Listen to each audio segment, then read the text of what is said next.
Hello and a very warm welcome to my YouTube channel this evening. My name's Chris and I'm going to take you on a little bit of a journey. We're going to fly over Salcombe. We're taking off from the former RAF Bolthead, which we now use as a general aviation grass strip. The runway we use runs just alongside the old wartime runway. We're flying a vintage Luscombe 8A, which was born in 1946. It's based here at the former RAF Bolthead in the hangar. We're going to take a trip out over the cliffs. We're going to fly along the cliffs and then turn left towards Salcombe town.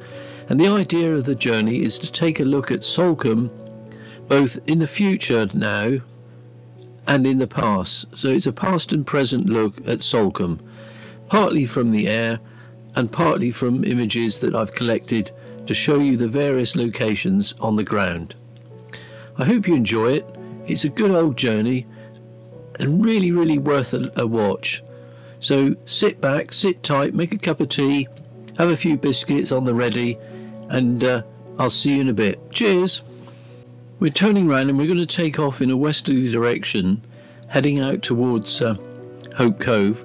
We're going to turn left as we come to the end of the runway, and on the left here you'll see the former RAF Bolthead's intersection, the black section where the two runways intersected.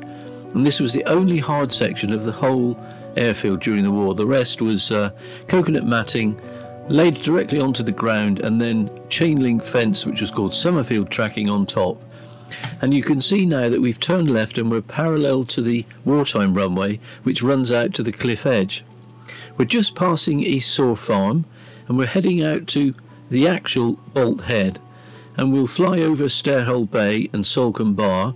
And of course Stairhole Bay was quite famous back in 1936 when the Herzegovina Cecile was drawn in there by tugs because they thought they could beach the ship there and to unload the corn that was rotting in the hull.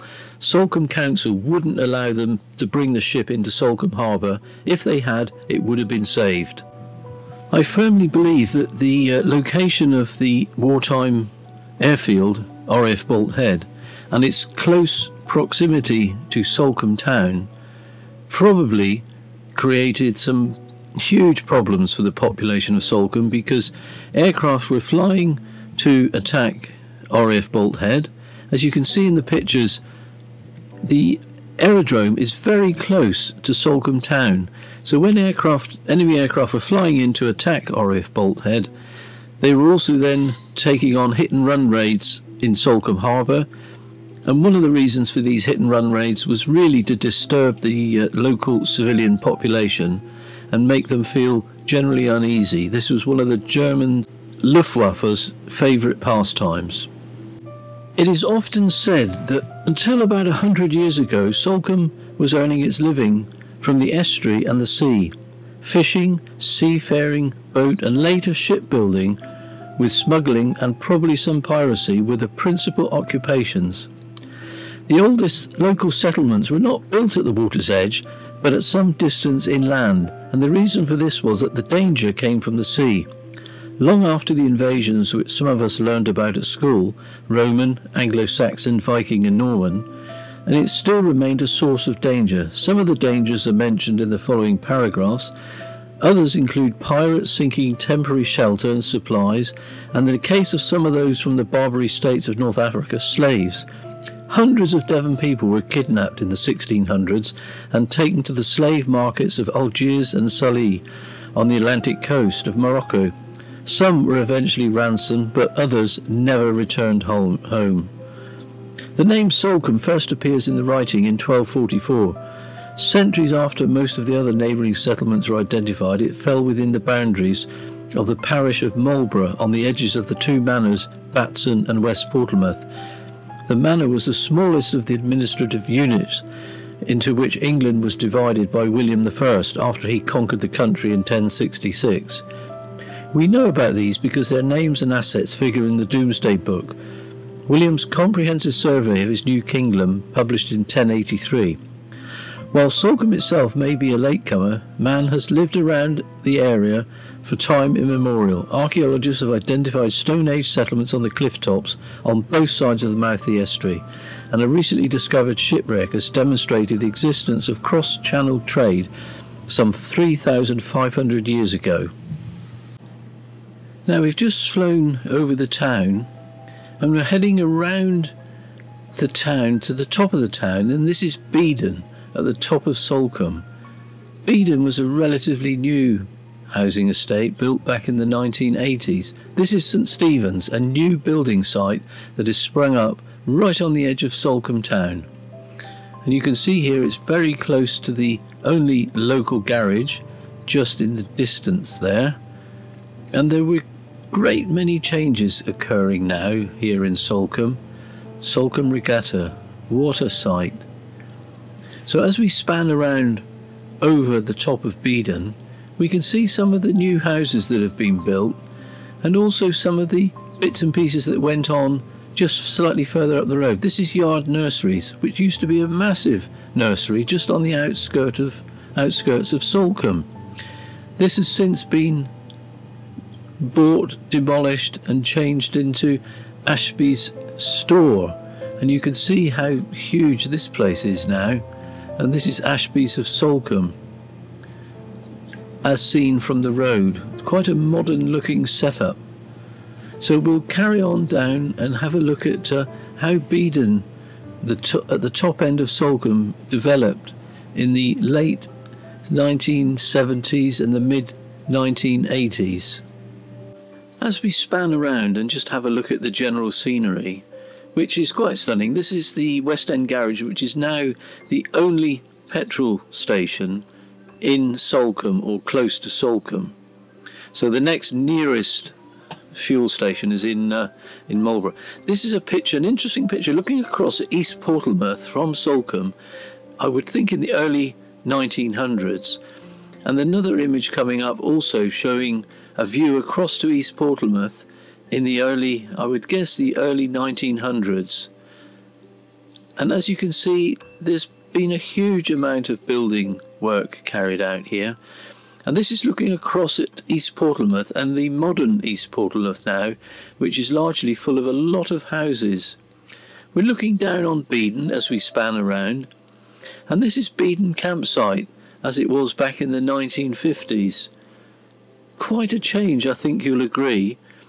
As we come around now, we're looking down on Beedon, and this is the entrance to the building site which used to have the campsite in, which is now being developed into a housing estate. And as I was saying, this is how it looks in modern times, but I would say that Beedon probably started in the mid-late 1970s and carried on through into the mid-late 1980s. This is looking down at St Stephen's, this new development near Beedon, but between Beedon and the Salcombe garage. You can see there the fields now have been bulldozed up and the houses are being built. As we look around the higher end of Salcombe, we come across the cemetery at Salcombe, and this got me thinking about the casualties that were incurred here during the Second World War. And when I did some research, I found per capita the population of Salcombe suffered more deaths per capita than Plymouth did during the Blitz, which I think is really interesting. But one of the things that I'm going to be doing in my up and coming next film on Salcombe will be a much more in-depth study of the life and times during World War II. But interestingly, going back to the population numbers, back in the census of 2001, the population of residents in Salcombe was 1,893. 2011 it had gone up to 1,909, and interestingly in 2021 the population had decreased to 1,584, which just by contrast compared to the 1850s, in the 1850s the population was quoted at around about 1,500. And it was interesting that the Turnpike Trust formed a road to Salcombe in 1824, and prior to that, Salcombe and Marlborough were one parish. So now Salcombe has its own parish, and so the population and census figures change accordingly. The population increased greatly during World War II because particularly with the US troops coming in, there was an increase of over 2,000 people living in Salcombe, which mainly they were the US Allied troops that were moving in. And now we go coming back to more modern days, we can see that the summer population these days is 20,000 plus during the summer. So a massive increase of people living or staying in Salcombe during the summer months.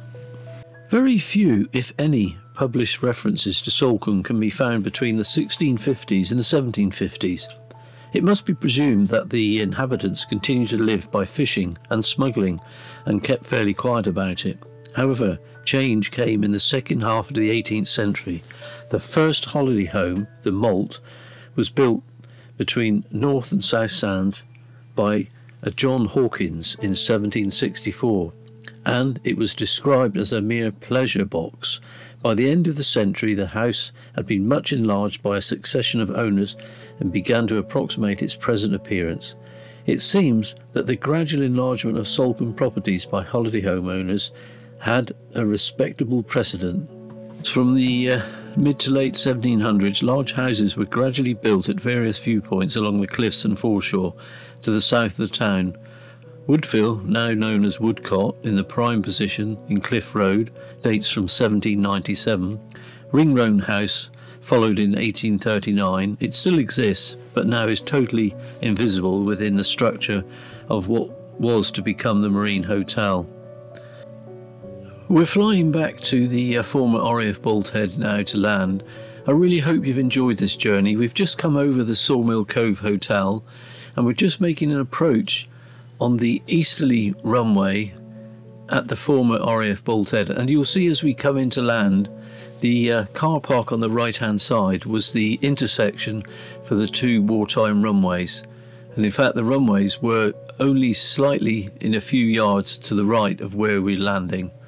Take the greatest of care, and I look forward to seeing you on the next film.